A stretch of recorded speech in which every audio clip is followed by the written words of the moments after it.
Hi, welcome to my studio. I wanted to give you a brief tour and do an overview of what a 30-day drawing and painting challenge will look like and how you can do some little exercises every day that will just help you grow and that are simple and that you don't need a lot for. So you can do everything with just some drawing paper and a pencil, and you can still grow and learn a ton and make beautiful art with that.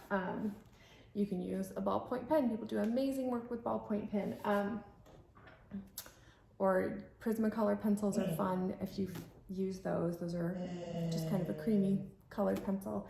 And then we'll also be hitting on some color stuff in watercolor and oil. That's what I'll be doing demos in and showing you how to do the assignments in, but you could also translate that into acrylic fairly easily.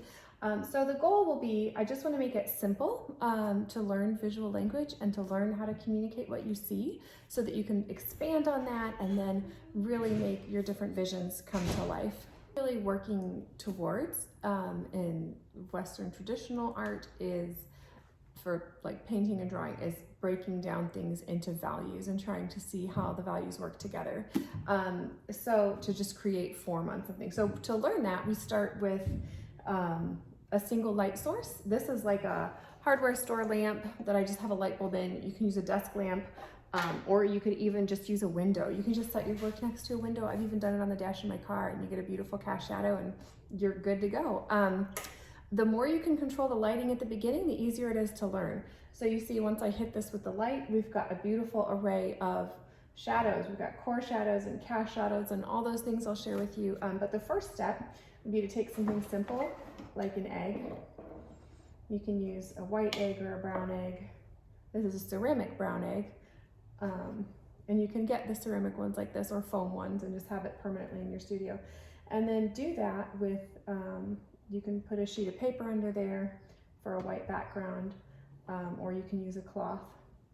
And just do a simple value study of this, and then play with your light at different angles and try different versions of this same egg. So when I put it on the paper, you can kind of see this beautiful cast shadow coming off.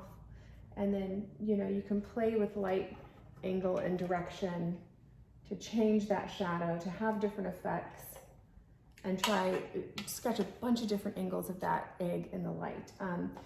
The next step will be to start doing objects in relationship to each other. So then you might do an egg in a cup. And the shapes get a little more complex, or you can start with things like a sphere. This is a PVC pipe that you can get at the hardware store. It's a great tool to practice learning how tube-like structures respond to light and shadow before you have the challenge of getting these curves just right. So those are great shapes. And so then your next step, once you've done a single image, will be to start arranging groups of images and start learning composition and putting them together. Start trying to figure out how to make this one look like it's forward and this one look like it's behind.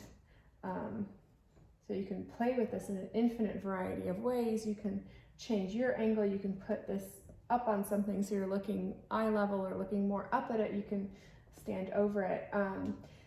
And with all these exercises, you will have the option, depending on your skill level and depending on what you're comfortable with, to first do a drawing of it. You can use the pencil like I mentioned, or you can use charcoal. This is a box full of charcoal here.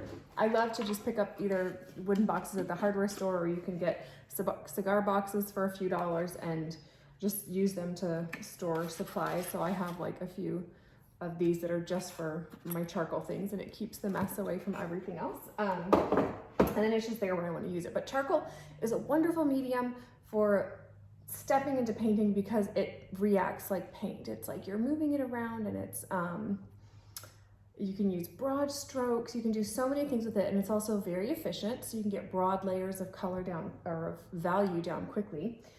So you'll do these exercises in black and white, in your pencil, in a ballpoint pen, in a colored pencil, whatever you have available, or your charcoal. And then I would love for you to do the same setup in just monochrome paint. So if you have a black paint, you can use black paint and white, or if you're using watercolor, just mix a black and just use water and do a little wash of values, and then do your value study in watercolor. And then the next step would be to do the same exercise and then add in color. And what that's going to help you do is to see the difference between this translated to black and white. Like, it looks like it's just a grayscale image because we know these are white objects and the shadow just makes a grayish shadow. But when we begin to look at this a little more, you know, carefully from the color perspective, we see how warm this is. If this light is warm, the light here is going to be warm, and the shadow is always the opposite. So we see how cool, how blue and violet the shadow is, and the shadow casting across there. So it's just something to help you kind of quickly see that that relationship of color to value. And then before you start your color piece, I would love for you to do a color wheel in whatever the medium is that you're using. So for instance, this is my color wheel for just 3 of my oil paint colors. I use a pretty limited palette in my oil paintings, and I get a broad range of colors. It's kind of easier to control in the beginning if you use less color, and then it just is a little better for color harmony. So this color wheel is made using my yellow ochre, alizarin crimson, and ultramarine blue. And then I found tertiary and secondary colors. Lots of big words. Tertiary is just the ones in the middle, the 3rd row, and then secondary are the ones right next to it. And then this is them tinted. This is like the blue violet up here that's tinted with white, and you see how beautiful that is. And then this kind of green color, and then this peachy color. So you can see just with 3 colors and white, like the huge range that you have available to you. So on my palette, I usually have 2 yellows, 2 reds, 2 blues, and white. And I've recently started using some black, and I'll throw a 3rd red or a 3rd blue on there depending on the piece, but it's rare. So you can do, but you can see how the huge range you can get with these colors. For my watercolor palette, it's very similar, and we'll do some similar color exercises with that. That's my dog Moose has some stuff to add to this conversation. So the steps will be, for the first week, it'll be a basic value study. If you've done the egg and or the sphere and you feel like you're ready to jump right into this piece, then set up a simple still life. If you're confident with complex shapes, then you can go ahead and use something a little more complex. But I will tell you, however many years that I've been working, I never get tired of going back to the basic stuff and just practicing it. So think of this as like just a 30-day reset on your skills to just go back to some of the basics. So enjoy, you know, I feel like the more time I take to enjoy a simple thing, like just relishing and figuring out the light and shadow on the egg, the better all the other work is that I attempt to do. So hopefully it doesn't feel overly simplified for you, and you can just kind of enjoy those basic things.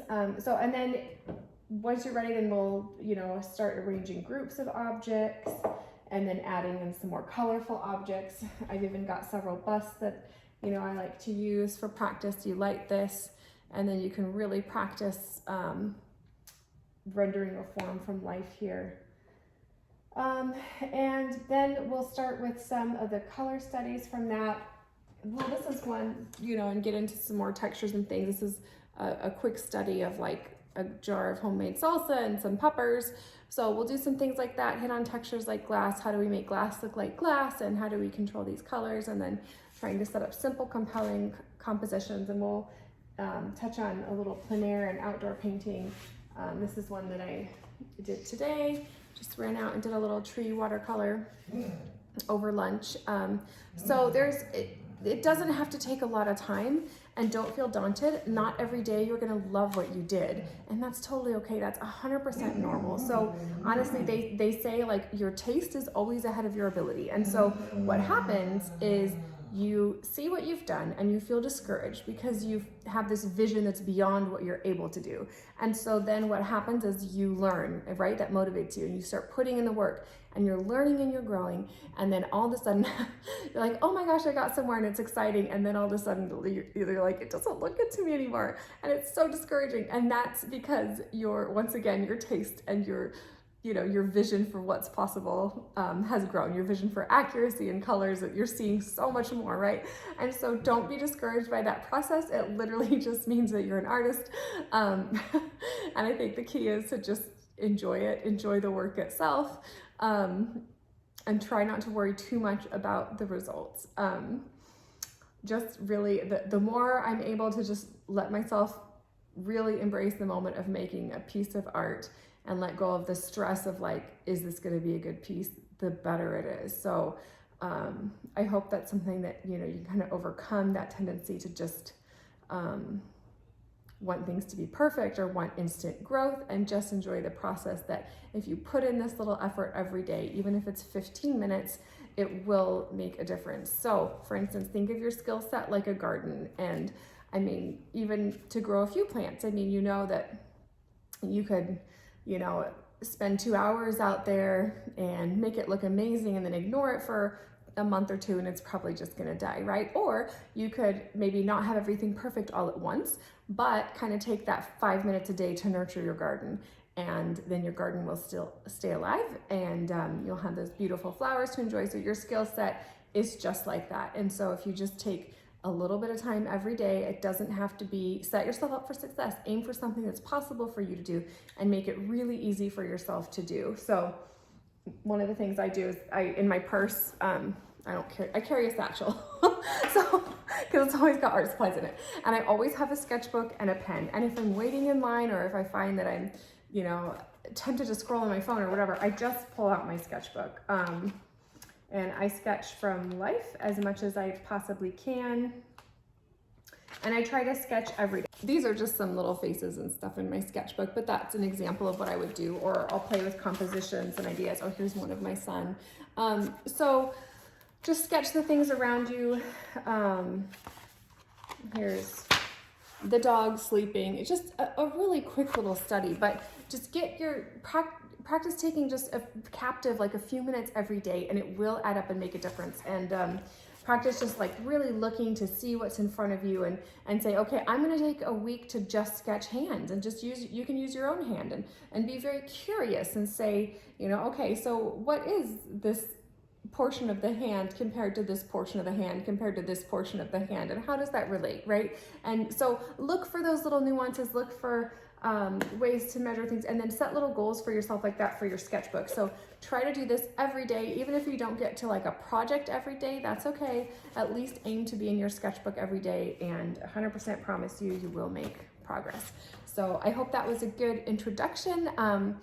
I'll have some demos for you, and I'll try to have a video every day so that you have something that you can follow along with and work with. I'll share the best thing to do is to set these things up yourself and work on them from life, but I will share some photo references as well, so that either way you're practicing, right? So don't wait for it to be perfect. Don't wait for the perfect circumstances, because that just doesn't exist. So just take the plunge. Again, all you really need is a sketchbook, the pencil, and you can have tremendous growth and enjoyment in art, and just see so much more, appreciate so much more of everything that's around you. So all right, a happy painting and drawing. Have a great rest of your day.